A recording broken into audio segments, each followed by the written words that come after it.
오늘 본문 말씀 시편 63편 펴도록 하겠습니다. 시편 63편 11구절의 말씀 화면 보시고 또 성경책 보시고 저와 함께 교독하시고 11절 마지막 구절은 다 한 목소리로 합독하시도록 하겠습니다. 제가 먼저 읽도록 하겠습니다. 하나님이여 주는 나의 하나님이시라. 내가 간절히 주를 찾되 물이 없어 마르고 황폐한 땅에서 내 영혼이 주를 갈망하며 내 육체가 주를 앙모하나이다.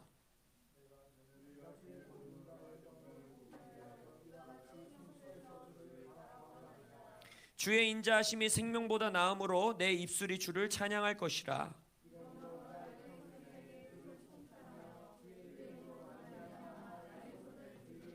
골수와 기름진 것을 먹음과 같이 나의 영혼이 만족할 것이라. 나의 입이 기쁜 입술로 주를 찬송하되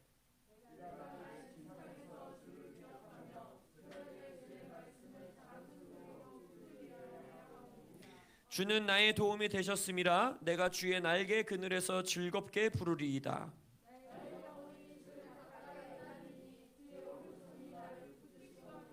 나의 영혼을 찾아 멸하려 하는 그들은 땅 깊은 곳에 들어가며.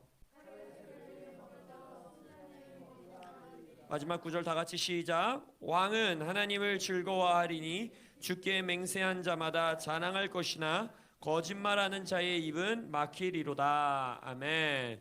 시편 63편으로 여러분들과 함께 나눌 말씀의 제목은 마르고 황폐한 땅에서 주의 권능과 영광 보기를 갈망합니다. 아멘. 마르고 황폐한 땅에서 우리가 주의 권능과 영광을 보기를 원합니다. 갈망합니다. 이 시편 63편은 이 제목에 나와 있는 것처럼 다윗이 유다 광야에 있을 때에 불렀던 고백이고 노래입니다. 광야는 외로운 자리고요, 우리의 약함이 드러나는 자리고요, 위험에 노출된 자리입니다. 다윗이 유다 광야에 있었던 시절은 성경에서 보면 사울에게 쫓길 때, 또 압살롬에게 쫓길 때, 그때 바로 유다 광야에서 다윗이 생활을 했었지요. 그래서 아마 그 둘 중에 하나, 사울에게 쫓길 때라든지 아니면 자신의 아들 압살롬에게 쫓겨나서 유다 광야에 있을 때 아마도 이 시편 63편을 작곡해서 하나님께 기도로서 찬양을 올려드렸을 것 같습니다. 그래서 본문의 1절에 보면 뭐라고 합니까? 마르고 황폐한 땅에 있다라고, 나는 지금 물이 없는 마르고 황폐한 땅에 있다라고 지금 고백하고 있습니다. 근데 그 1절에서 그 마르고 황폐한 땅, 광야에서 다윗은 어떻게 하고 있습니까? 내 육체가 주를 앙모하나이다. 내 영혼이 주를 갈망하나이다 라고 고백하고 있다라는 거예요. 마르고 황폐한 땅 광야에서 다윗은 주를 갈망하고 주를 앙모하고 있다라는 것입니다. 근데 이 갈망과 앙모함을 통해서 맺히는 열매가 무엇이냐? 바로 2절에 나와 있습니다. 2절에 내가 주의 권능과 영광을 보기 위하여 이와 같이 성소에서 주를 보았나이다 라고 말하는데, 이걸 영어 성경에서 보면 뭐라고 하느냐? 성소에서 내가 주를 보았나이다, 과거형으로 말하고 있다는 거예요. 봤다라는 거예요. 무슨 말입니까? 광야에서 보이지 않는 하나님, 광야에서 느껴지지 않는 하나님, 광야에서 정말 하나님이 멀리 계신 것 같고 나의 음성에 귀 기울이시지 않는 것 같고 나에게는 어려움이 있고 약함이 나타나고, 그러한 땅에서 하나님을 볼 수 있는 복을 누린다라는 거예요. 마르고 황폐한 땅에서 하나님을 갈망하고 하나님을 앙모하는 자에게 하나님이 보이지 않는 하나님, 정말 멀리 계신 것 같은 하나님을 볼 수 있는 복을 누리게 하시는 코람데오 되시길 예수님의 이름으로 축원합니다. 근데 다윗은 구체적으로 어떤 것을, 무엇을 보기를 원하는가? 바로 2절에서 말하고 있는 것처럼 주의 권능, 파워, 주님의 능력과 주의 영광, 글로리. 영광이 뭡니까? 하나님의 선하심 아닙니까? 모세가 주의 영광을 내게 보이소서라고 했을 때에 나의 선하심을 너의 눈앞에 지나가게 하겠다. 하나님의 선하심, 하나님의 능력, 하나님의 권능을 다윗은 보기 원한다라고, 갈망하고 있다라고 고백한다는 거예요. 우리가 주님의 손, 주님의 능력, 주님의 권능을 구할 때에 어떤 분들이 이렇게 말합니다. 주님의 얼굴을 구해야지 맨날 주님의 손만 구하면 안 된다. 주님의 능력과 권능만 구하면 안 된다. 주님의 임재를 구해야 된다. 주님의 얼굴을 구해야 된다. 이것은 정말 이상한 말이에요. 생각해보면 얼굴만 동동 떠다니는 존재를 한번 생각해보세요. 몸과 손은 전혀 없고 막 그냥 이 목만 막 동동동 떠다녀. 그거 뭐예요? 그거 달걀 귀신이에요. 달걀 귀신. 이상한 거예요. 하나님의 손을 구하면 안 되고 하나님의 얼굴만 구해야 된다. 그거는 약간 뭘 강조하시는 건지는 알겠지만 잘못된 말인 것입니다. 하나님이 임재하는 곳에는 주의 능력이 나타나지 않을 수가 없는 것이에요. 할렐루야. 하나님의 임재하심이 있는 곳 가운데 주님의 권능과 영광이 반드시 드러나 있는 것입니다. 할렐루야. 그렇기 때문에 우리가 주님을 구한다라는 것은 이 다윗의 고백과 같이 주님의 능력과 또한 주의 영광은 뭡니까? 하나님의 임재하심, 하나님의 선하심, 하나님의 하나님 되심. 그러니까 쉽게 말하자면 하나님의 얼굴. 할렐루야. 그래서 우리는 주의 능력, 주님의 손과 주님의 얼굴, 주님의 영광을 다 갈망하고 앙모하는 것입니다. 그러한 자는 다윗이 고백하는 것처럼 5절에서 7절에서 말하는 것 같이 나의 영혼이 만족하고 나의 입이 기쁜 입술로 주를 찬송하고 내가 주의 그늘 아래서 주님을 즐겁게 노래 부르고. 할렐루야. 광야에서는 누릴 수 없는, 물도 없고 피할 곳도 없고 나의 연약함이 드러나고 나를 죽일 자들이 나를 쫓아오는 그 광야에서는 절대 누릴 수 없는 기쁨과 만족함을 누리게 하신다라는 것입니다. 하나님의 능력과 영광 안에서 인간이 줄 수 없는 나를 죽이려고 쫓아오는 자들, 그 추격전에서도 하나님의 임재 안에서, 하나님의 능력 안에서, 하나님의 영광 안에서 만족을 누리고 기뻐할 수 있다라는 것입니다. 초자연적인 기쁨을 누린다라는 것입니다. 할렐루야.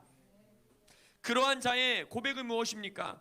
9절에서 11절의 고백과 같이 나의 영혼을 찾아 멸하려 하는 자들은 땅 깊은 곳에 들어가게 될 것이고 칼의 세력에 넘겨져 승냥이의 먹이가 될 것이다. 무슨 말입니까?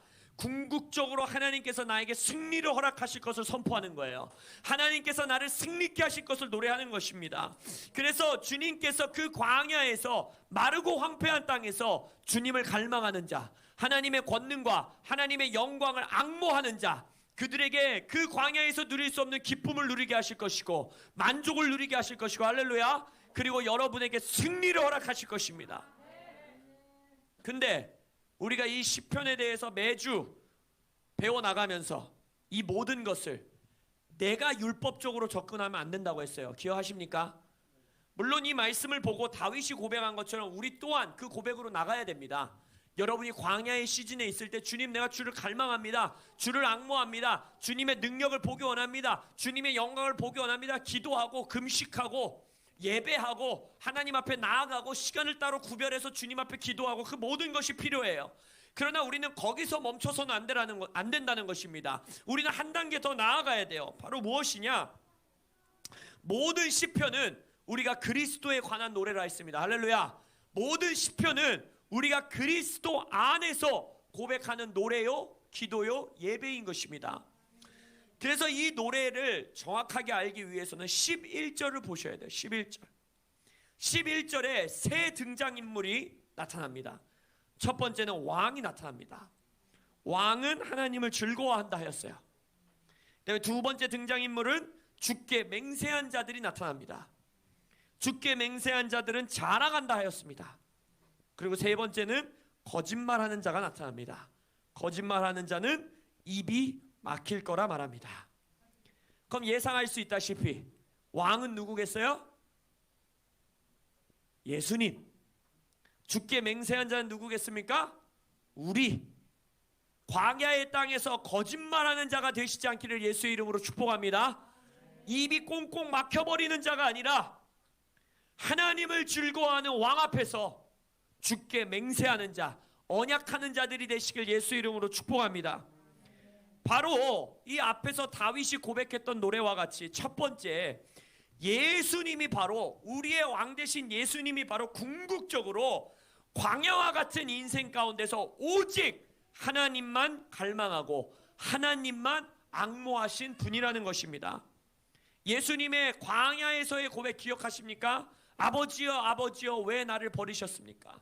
십자가 위에서의 그 정말 찢어지는 광야의 고백, 메마른 땅, 황폐한 땅, 주의 임재가 완전히 사라진 땅, 실제적으로 하나님과의 관계가 그 순간 끊어졌던, 왜 나를 버리셨나이까? 하나님이 얼굴을 돌리셨던 그 광야의 궁극적인 모습, 그게 뭡니까? 십자가 아닙니까?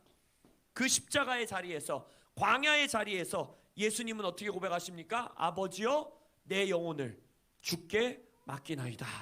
할렐루야. 나를 영화롭게 하소서. 주의 영광을 내가 보기 원합니다. 당신의 영광으로 나를 영화롭게 하소서. 주의 권능을, 주의 영광을, 이 다윗의 고백과 같이 십자가 위에서, 광야에서, 마르고 황폐한 십자가 위에서 예수는 오직 하나님만을 갈망했다라는 것입니다. 그리고 두 번째, 바로 다윗의 고백과 같이 5절과 7절 아래에 있는 그 초자연적인 기쁨, 만족을 누릴 수 없는 광야에서 누렸던 그 만족, 바로 예수님이 누리신 기쁨이라는 것입니다. 바로 십자가 앞에 놓여 있었던 기쁨 때문에, 초자연적인 기쁨으로 인하여 십자가를 감당하셨다라는 것입니다. 히브리서 12장 2절에서 고백합니다. 믿음의 주요 온전하게 하시는 이인 예수를 바라보자. 그는 그 앞에 있는, 십자가 앞에 있는 기쁨을 위하여 십자가를 참으사 부끄러움을 개의치 아니하시더니 하나님 보좌 우편에 앉으셨느니라. 할렐루야. 예수님이 십자가 앞에서 보셨던 그 메마르고 황폐한 십자가 위에서 기쁨이라고는 찾아볼 수 없는 그곳에서 초자연적인 기쁨을 보셨습니다. 할렐루야. 우리를 보신 것이고, 이 십자가의 역사를 통하여 이루어질 예수님의 신부의 아름다운 모습, 그 앞에 예수님은 기뻐하셨다라는 것입니다. 이 주님의 기쁨이, 예수님의 십자가를 감당하게 한 이 기쁨이 바로 우리의 힘입니다. 여호와의 기쁨이 우리의 힘이다. 할렐루야.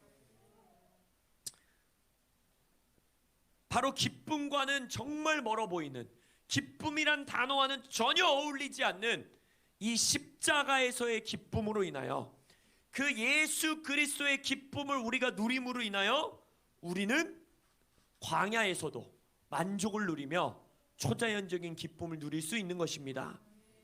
세 번째, 다윗이 노래 불렀던 것처럼 최종의 승리, 궁극적인 승리.